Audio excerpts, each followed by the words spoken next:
हमें एक थंब मिला, एक उंगली मिली, बॉडी पार्ट्स मिले, सुसाइड बॉम्बर था, मोबाइल्स मिले, उसकी छानबीन की गई। It was a blind case, मुश्किल और पेचीदा काम था जो हमारे इदारों ने कामयाबी से किया। जो गाड़ी इस वाक़े में इस्तेमाल की गई, आइडेंटिफाई किया है, उसकी मूवमेंट्स को ट्रैक किया है, हैंडलर्स हैं, उनकी तह तक भी हम पहुंचे हैं। जहां ताने बाने जुड़ते हैं, इंकशाफ हुआ है। ये जो गाड़ी इस्तेमाल की गई, it was smuggled into Pakistan. जो पहला टारगेट था वो दासू प्रोजेक्ट नहीं था। इनकी पहली कोशिश थी दयामीर भाषा डैम। इस वाक़े के लिए अफगानिस्तान की सरजमीन को इस्तेमाल किया गया। इसकी प्लानिंग, जिसकी मनसूबाबंदी के जो ताने बाने हैं, एनडीएस और रॉ का इसमें हमें नेक्सस दिखाई दे रहा है।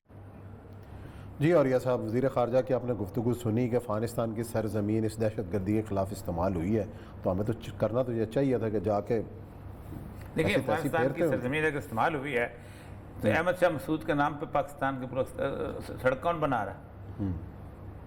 अहमद शाह मसूद इनके बेटा साहब मिले थे जाके वज़ीर आज़म साहब से, और एक इस्लामाबाद अहमद शाह मसूद की क्या कंट्रीब्यूशन है पाकिस्तान के हवाले से कि अहमद शाह मसूद ने हमेशा एंटी पाकिस्तान का साथ सर की टोपी उतार के, अब तो ओपन हो गया ना इंडियन, तो उसने छाया किया, हिंदू ने अखबार ने पूरा का पूरा सफ़ीर टोपी उतार के कहा था कि अगर ये मुझे सर जितना अफगानिस्तान पे मिल जाए तो मैं तालिबान से लड़ूंगा। तो इंडियन एम्बेसडर ने कहा तालिबान से लड़ोगे तो हमें क्या फ़ायदा होगा? उसने कहा ये असल में पाकिस्तान से लड़ूंगा।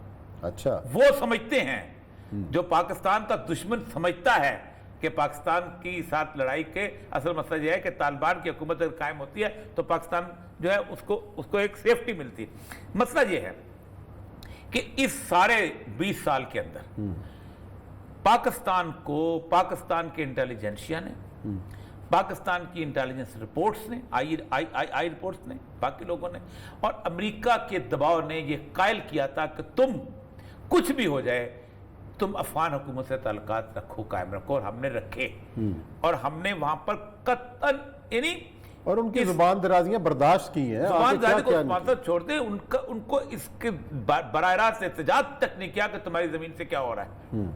इनको नहीं पता कि कहां से पकड़ा गया है अपना जो बुनियादी तौर पर कहां से ऑपरेट करता था अपना जो था कुलभूषण, अफगान सरजमीन से ऑपरेट करता था, वहां से चाह मौलवी फजलुल्लाह कहां था? मौलवी फजलुल्लाह खान पूरी की गैंग वहां पर जाकर ऑपरेट करते थे, वहां जाके रहते थे पख्तिका में, और इस पूरे इलाका कुनड़ का पूरा इलाका जो है इनको पता था कौन कहां से तकसीर, इनको पता था कि वो जो मारा गया है वो लड़का कंधार के अंदर, वो जो BLA का था, अच्छा, वो जो कंधार में मारा गया, जो मेन उनका हैंडलर था कंधार के अस्पताल के अंदर, वो कहां से इंडिया में जाकर ट्रीटमेंट कैसे लेता था, और फिर कंधार में कैसे ट्रीट, और वो अस्पताल जिसके अंदर आधे जो है एम्प्लॉयज जो थे वो अमेरिकन थे, अमेरिकन खासतौर पे NGOs थी वहां के, उसके अंदर पाकिस्तान के अंदर धमाके करने वालों को इलाज होते थे। इनको नहीं पता।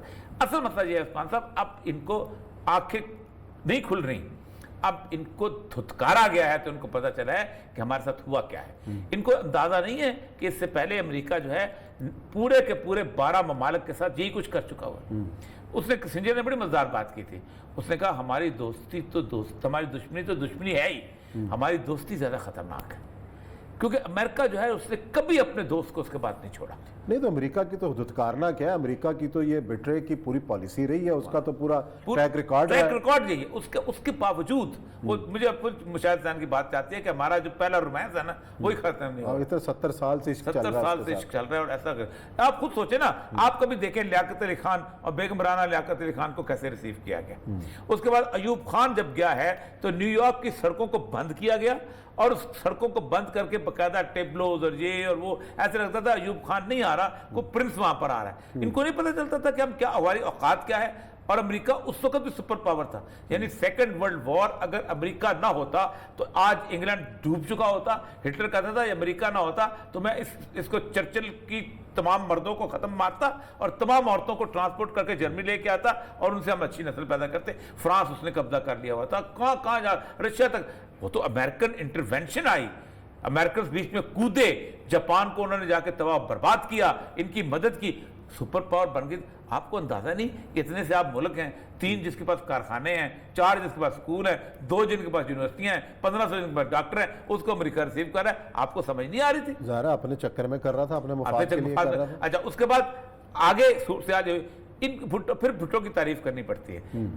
Zulfikar Ali Bhutto was the only one जिसको अंदाजा हो गया था कि हमारे साथ गेम हो रही है। और गेम किस वक्त हुई कि जब उससे रीप्रोसेसिंग प्लांट का जाके उस पर ठेका लिया, सॉरी एग्रीमेंट किया फ्रांस के साथ। Reprocessing plant, peaceful atomic energy, यानी आप अंदाजा करें इतना बर्दाश्त नहीं था कि हम पीसफुल एटॉमिक एनर्जी, और उन्होंने वहां से फ्रांस का वो रुकवाया जिसके से भुट्टो सीख पा। आखिर उसकी तकरीर सुने, उसने कहा it's conspiracy, it's international conspiracy, I know they want my head, और मेरा सर ले तो लिया ना फिर, ले लिया उसने, और उसके बाद क्या किसके किया? जरिए लिया ये हम गुफ्तगू नहीं कर एक मुंतखब वज़ीर आज़म को लिया, उसके बाद जनाब सदर साहब को उड़ाया, साहब को वो तो ज़ियाउल्लाह यही कहता फिर है, एक वज़ीर आज़म को उड़ाया CIA, जिस वक्त ज़ियाउल्लाह यही कहता है, वो ज़ियाउल्लाह यही कहता है कि वो निकल रहा था उसके बाद ना वो मीटिंग थी, तो उसके बाद उन्होंने गुफ्तगू कर रहे थे सारे जिनेवा अकॉर्ड से पहले कि बुरहानुद्दीन रब्बानी को ये करिए, तो उसने बड़ी मज़ेदार बात की।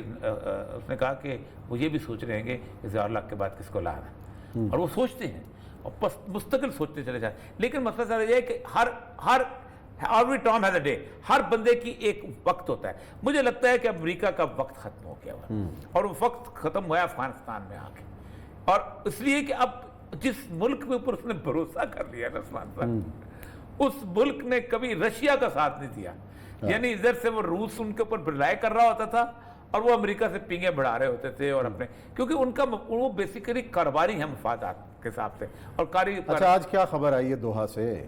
हाँ अच्छा, ये तो बताएं आप, दोहा क्या में मेरा ख्याल मुज़ाकरात में क्या निकला? मुज़ाकरात में मेरे ख्याल है कुछ नहीं निकलता। उसकी वजह एक चीज बताऊं, वजह ये है कि अफगानिस्तान में तालिबान इस पोजीशन में आ गए हैं कि उन्होंने एक रखा है, एक तो उन्होंने कहा कि जी अहमद करज़ई साहब, अशरफ गनी साहब स्टेप डाउन, क्योंकि अगर हम ये मान लें कि ये गवर्नमेंट है तो फिर तो हम अमेरिका के साथ भी मान लेते हैं, ये एक अफगान कौमी ग्रुप की हैसियत से आ सकते हैं। अच्छा, अब अशरफ गनी की तो अपनी कौम ही कोई नहीं, अहमद करज़ई की तो फिर करज़ई कौम थी, अशरफ गनी साहब तो मतलब ऐसे ही है ना कि ब्रीफ केस लेके आए थे भाई वहां से पढ़ा हुआ है ना, कोलंबिया यूनिवर्सिटी, वही वर्ल्ड बैंक, ये वो सारा कुछ करते, तो इसको तो खत्म करें। अगर आप नहीं करते तो जिसके पास जितना इलाका है, हर every time has a day, हर बंदे की एक वक्त होता है। मुझे लगता है कि अमेरिका का वक्त खत्म हो गया हुआ, और वो वक्त खत्म हुआ अफगानिस्तान में आके, और इसलिए कि अब जिस मुल्क के ऊपर उसने भरोसा कर लिया ना उस्मान साहब, उस मुल्क ने कभी रशिया का साथ नहीं दिया, यानी इधर से वो रूस उनके ऊपर रिलाय कर रहा होता था और वो अमेरिका से पिंगे बढ़ा रहे होते थे, और अपने क्योंकि उनका वो बेसिकली कारोबारी है मफादात के हिसाब से, और अच्छा आज क्या खबर आई है दोहा से? हाँ अच्छा, ये तो बताएं आप, दोहा क्या में मेरा ख्याल मुज़ाकरात में क्या निकला? मुज़ाकरात में मेरे ख्याल है कुछ नहीं निकलता। उसकी वजह एक चीज बताऊं, वजह यह है कि अफगानिस्तान में तालिबान इस पोजीशन में आ गए हैं कि उन्होंने एक रखा है, एक तो उन्होंने कहा कि जी अहमद करज़ई साहब, अशरफ गनी साहब स्टेप डाउन, क्योंकि अगर हम ये मान लें कि ये गवर्नमेंट है तो फिर तो हम अमेरिका के साथ भी मान लेते हैं इस वक्त, उसके हिसाब से। अच्छा चले ब्रेक ले लेते हैं, ब्रेक के बाद इस इशू को आगे डिस्कस और करते हैं, साथ में और भी जो रिपोर्ट भी। अमेरिकी कांग्रेस की रिपोर्ट है अफगानिस्तान के बारे में, क्या गुल खिलाए गए हैं वहाँ पे, उसका जिक्र करते हैं ब्रेक के बाद।